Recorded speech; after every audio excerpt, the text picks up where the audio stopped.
Is Mecha Break a game that is worth playing? I'm going to try my best to give you guys the pros and the cons of this game, so by the end of the video you can make a decision for yourself. And just so you have an idea of the lens of where this opinion is coming from, I myself have been an esports coach since 2018. I've coached over 1,300 players in fighting games and shooting games, and also hero shooters as well. So when I say if this game is in fact worth playing or not, I'm going to be speaking from the perspective of both competitive and also is it worth the grind, and also even if it's worth your time playing this game when you could be playing something else. And so with all that being said, let's get into it. So first and foremost, with regards to Mecha Break, this is a free to play game, which means if you wanted to jump in and get your feet wet and just try the different characters and see if you enjoy it at all, there's no cost involved to at least try it. So that's always a good sign up front. With regards to the gameplay itself, it is extremely fluid and very fast, as you can see. And for a lot of players, they might actually enjoy that. It's extremely competitive, and it also is very engaging. You have to stay on task, and also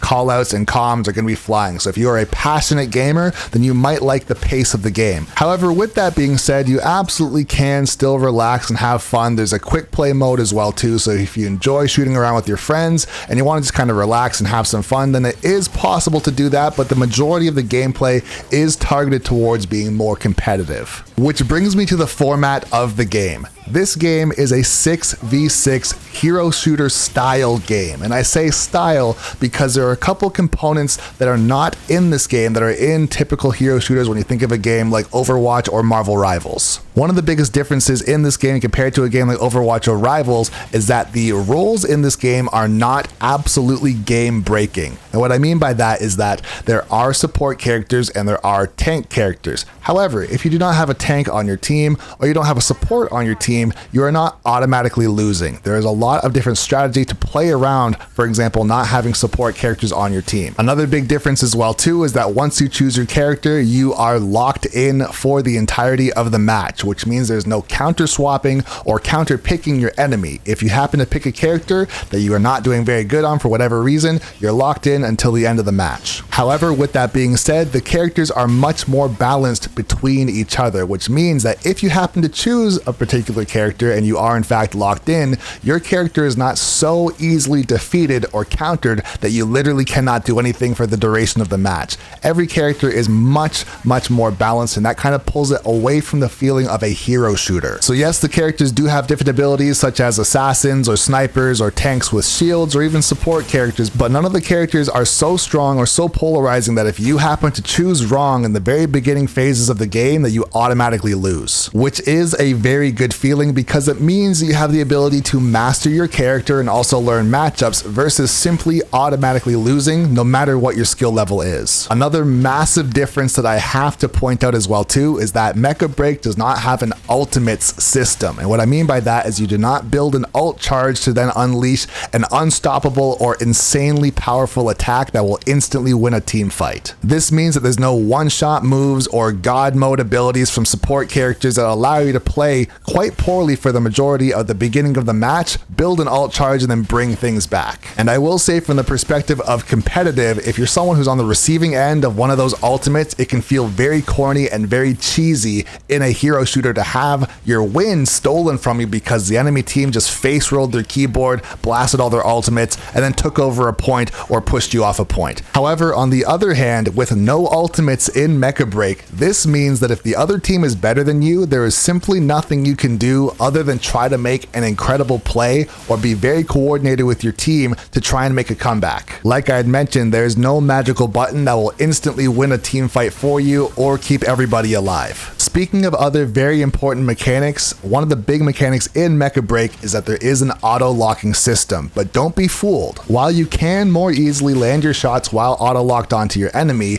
nothing is truly automatic. And what I mean by that is, although you're locked onto them, they can still very easily make you miss since the game is so fast. They can simply dash out of your auto lock and you can lose track of them quite easily. And so because there is auto lock, I would stress that there is no such thing as a skill shot in Mecha Break. However, there is skill tracking. Keeping somebody in your auto lock for a long period of time and trying your best to track their insane dash patterns is definitely a skill gap in Mecha Break. Don't think for a single second that because someone is auto locked, you will get an auto kill. That is not how the game works. But it definitely is still worth pointing out because there is no such thing as a headshot or a skill shot for a multiplier by hitting a high damage zone on somebody's mech. And so you might be asking yourself, if the majority of the game is auto locking and tracking, where does the rest of the skill come in? And to that, I simply say coordination with your team, using your abilities, and most importantly, combos. The majority of the characters in this game have a plethora of different combos and finishers that they can use to push away players, CC them, or even get the execution. For example, with the character that I'm playing, the combos that I just did was not just mashing left click. And as you also saw, the character that just pushed me away is Panther, who has the ability to displace characters with his lance. Many of the melee characters have the ability to do parries, overheads, use displacement, hook characters, and of course do devastating combos. So in some cases you can find yourself in a 1v1 dueling another player to the death,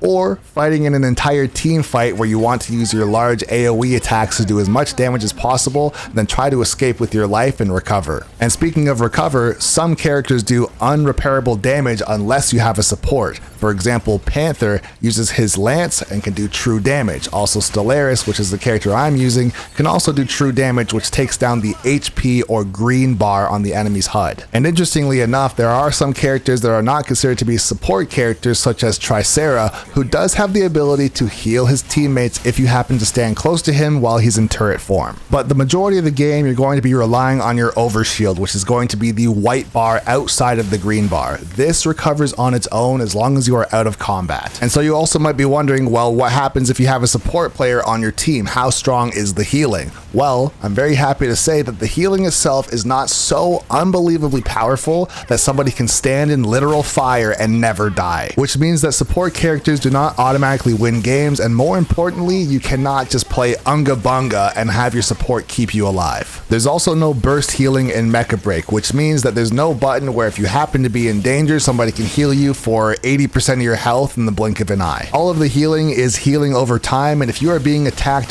while being healed, you are still most definitely going to die. More often than not, if you're going to get healed all the way back to 100%, you have to disengage from the fight. Your support character typically has to also come with you, heal you up, and then you re-engage. Versus, like I'd mentioned, standing in fire, having God mode, and just face rolling the other team until they die. In my opinion, this is one of the best things about Mecha Break, because if you are someone who basically never dies, this means that you make a lot of very good decisions, you have very good positioning, and also when you do engage with someone, you're typically winning your fights because you are engaging in a smart and tactical way versus just jumping on somebody and having a healer keep you alive while obviously making a very bad decision. Next, let's just quickly talk about the game modes a little bit. In Mecha Break, very similar to other hero shooters, there are objective-based game modes such as pushing the payload, capture the flag, or domination. So of course, getting as many kills as possible is always fun, but always playing the objective is truly going to be the way to win your games. And so that's basically going to be it when it comes to the gameplay loop of Mecha Break, but I also wanted to touch on the cosmetics within the game. Regarding the core modes and ranked play in Mecha Break, there is no pay to win, so that's always a great sign. However, there are some very pricey cosmetics that have been stirring up the community quite a bit with regards to how you can stylize your mech or your characters. However,